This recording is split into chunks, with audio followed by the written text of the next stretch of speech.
네, 미국처럼 유럽도 자체적인 반도체 공급망을 갖추는데 막대한 돈을 투자하는 법안을 내놨습니다.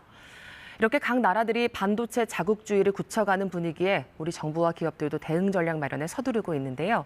친절한 뉴스 오승목 기자가 전해드립니다. 우리나라와 미국, 중국 등 국가 간 반도체 산업 경쟁이 치열하게 전개되는 가운데 유럽연합도 패권 경쟁에 뛰어들었습니다. 유럽 안에서 반도체 생산 공급이 이루어지도록 설비를 갖추는데 430억 유로, 우리 돈으로 62조 원을 쓰겠다는 법을 내놨습니다. 내용은 크게 세 가지입니다.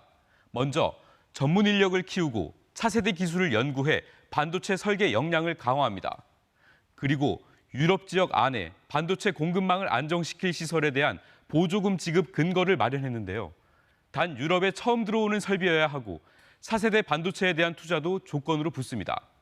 여기에 반도체 공급망에 대한 위기 대응 체계가 갖춰지는데요. 위기 단계일 때 반도체 사업자들에게 생산 역량 등 필요한 정보를 요구하고 위기에 놓인 제품부터 생산할 수 있도록 의무화할 수 있습니다. 이렇게 해서 2030년까지 반도체 생산 시장 점유율을 20%까지 장악하겠다는 목표입니다. 유럽이 반도체 소비 시장 규모는 미국과 중국에 맞먹는 20%인데 생산 시장 점유율도 비슷하게 끌어올리겠다는 겁니다. 사실 반도체 하면 유럽을 떠올리진 않죠. 현재 생산 시장 점유율은 9% 수준으로 집계되는데요. 그렇다고 만만하진 않습니다. 장비 분야가 상위권이기 때문입니다. 전 세계에서 유일하게 극자외선 노광 장비를 생산하는 기업이 네덜란드 ASML입니다. 삼성전자에도 이 장비를 공급하며 슈퍼 을로도 불리죠. 생산 역량이 부족할 뿐 설계를 전문으로 하는 이른바 팹리스 회사들도 있는데요. 네덜란드 NXP와 독일 인피니언, 스위스 ST 마이크로 일렉트로닉스 등입니다. 이제 장비뿐 아니라 생산까지 역량을 갖춘다면 충분히 기존 반도체 강자들에게 위협이 될 수 있습니다. 이 유럽의 계획에 우리나라 기업들 반응은 어떨까요? 앞서 유럽 기업들이 주로 시스템 반도체 등에 집중하는 비메모리 반도체 기업이라면 삼성전자나 SK 하이닉스 같은 우리나라 기업들은 메모리 반도체 분야에 주력해왔습니다. 경쟁 구도가 아니란 뜻입니다.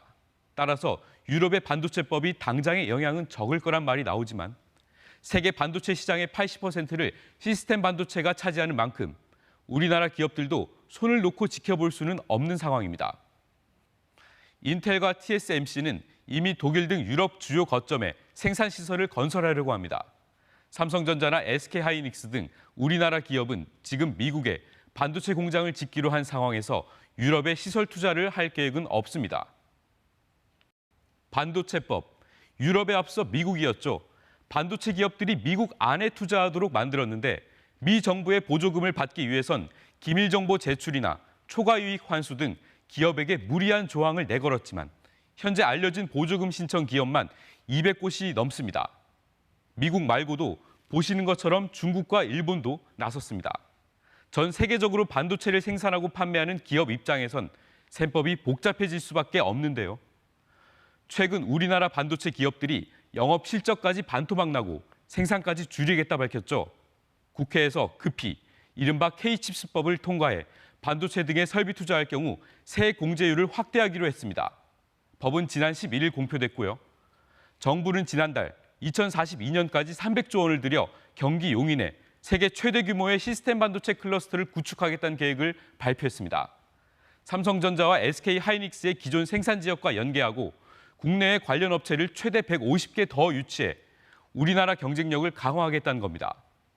하지만 하루가 멀다 하고 세계 곳곳에서 반도체 전략을 계속해서 쏟아내는 만큼 좀 더 공격적인 대응 계획이 필요한 상황입니다. KBS 뉴스 오승목입니다.